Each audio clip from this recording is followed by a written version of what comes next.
What's up mga buds? Nandito na naman ako sa inyo. Ito ay panibagong araw, panibagong upload na naman sa inyo. Mga buds, is first time ko gagawa ng business. Na ano lang ako, na yung na-excite, na may kinakabahan. Dahil unang-unang business na gagawin ko. Ngayong 2025, ah, ito ay tinatawag na takoyaki. So, hindi ko alam kung paano to palakarin etong negosyo na to. Pero, alam kong kakayanin ko.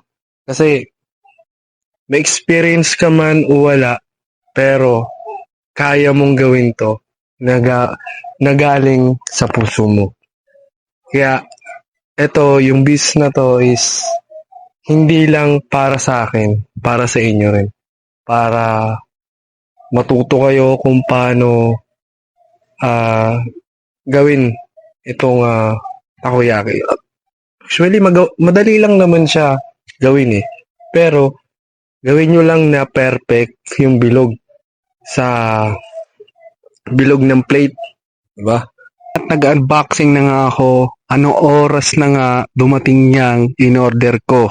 At ito pa nga ay galing pa nga yan sa Naig, Cavite. Sobrang layo nga pala. Hindi ko expect na ganun pala kalayo. Pero malapit lang naman. Yung ilang oras din yung biyahe kasi nga transfer siya. Hindi naman diretso ang rider is pupunta rito. Naig, Cavite yun, di ba? O ikaw naman, di ba? Naig, Cavite, babiyahe mo dito. So, shoutout sa nag-deliver, ingat na ingat. So, wala naman siyang damage na nangyari sa loob ng box. Kasi nga daw, pag kami damage, pwede daw isole. So, wala naman damage. So, okay naman. Buong buo pa rin lahat ng mga natapon. Yan lahat. Yung flex yata yan. Yan lahat ng mga flex yata yan. Yan lahat ng mga Ricardo.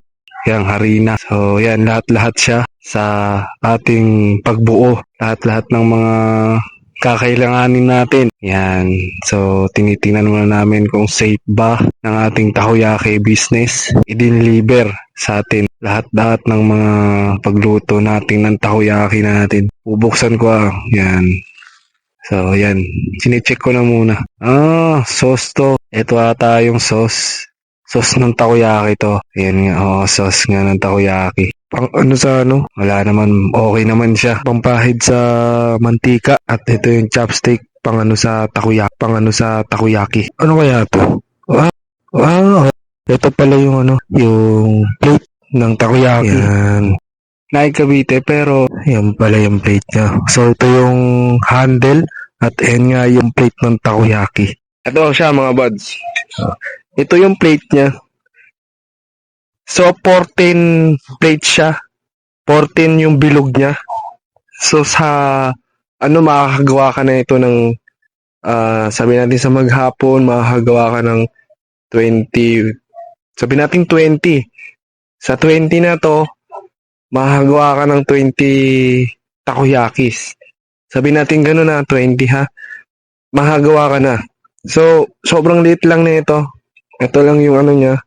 So, dito ka magluluto, kailangan bilog. Bilog na bilog siya. Kahit hindi na masyadong bilog, basta maayos yung pagkakabilog ng takoyaki. Yeah. Basta maayos yung pagkakabilog niya. Yan naman yung tsura niya. Malit lang siya. Kung uuna kang business, ganito na lang muna, maliit. Pero nakadepende sa'yo kung paano gusto mo, sa malaki ka agad, walang problema. Dahil aanuhin mo naman yung negosyo di ba? So kahit malaki o maliit, kasi ang ginawa ko kasi is maliit na muna. So hakbang hanggat maabot ko yung pinakamataas. Di ba? Kaya ito lang muna sa plates, sa mantika. Yung sauce niya sa takoyaki, bago yung mayo, ito unang nilalagay. Diba? Para tumamis at sumarap. Japanese mayo. Yan. Japanese mayo. Ito yung mayonnaise na kapag ilalagay na to sa ibabaw. So, para mas lalong sumarap, yung takoyaki. Ito naman yung bonito. Yung nakalagay na yung sauce, saka yung mayo. Ito naman yung nasa ibabaw na. Yung bonito. So, kapag nilagay mo tong bonito, mas lalo pa siyang sasarap. Dahil, pag kumain ka ng takoyaki, sobrang sarap na kasi may mga kasama ng bonito. Ito pa. Ito yung, kung tawagin is hipon. Diba? Yan, hipon. So, nilalagay ito bago ka magluto. O kaya kahit magluto ka, pwede mong ilagay ito. Ibabaw mo para pangpasarap. Diba? At ito naman yung yung flakes. Ito naman flakes, nilalagay din to sa ibabaw din. Sa ibabaw to nilalagay. Pag magkasama yung bonito, nasa ibabaw rin to. So, parang pang-design, yung pang-ikot. So, kahoy siya. Chaps. Pag ito, wala ka na ito, hindi ka magagawa ng takoyaki. Promise, hindi ka magagawa ng takoyaki kung wala kang, ito, harina. Harina ng takoyaki to. Dito kayo, babase sa harina na to. Ito yung nyo mga buds. Dapat meron kayo nito. Dito magsisimula yung pangarap nyo. Itong harina na to. Kung wala kang harina, hindi ka makakagawa ng takoyaki. Yun lang mga buds. Lahat ng mga ingredients na yan sa pagsisimulang ng negosyo, hindi mo naman kailangan madaliin. Dahil ang negosyo hindi naman para sa'yo lang. Sa buong mundo na kayang-kaya mong magtayo ng sarili mong negosyo. Sa umpisa, mahirap. Kasi ako mga buds, may experience kasi. Kumbaga yung experience ko is mas nilawakan ko eh. Dahil itong takoyaki na to, malaking pag-abot sa pangarap mo. Kaya ito nga buds,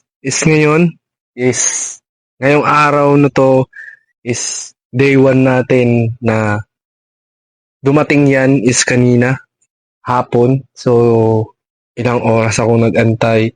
Inaantay ko talaga na dumating. Day 1 natin. Ngayon. Day 1 natin ngayon. Bukas. So, marami tayong mga dapat pang ipakita ko sa inyo. So, maraming mangyayari pa. Hindi lang to. Abangan nyo yung mga susunod na mangyayari. Tandaan mo, day 1 pa lang. Nag-uumpisa pa lang tayo. Buds, ito yung takoyaki natin. So, hindi pa tayo nakakapagpagawa.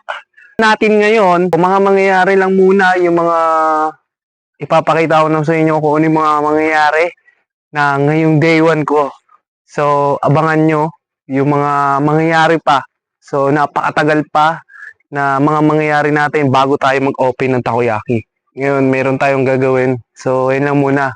Hindi kasi tayo natuloy sa alis natin kanina dahil na-late na tayo. So, ito na lang muna pagkakaabalahan natin. Let's go. Tira sa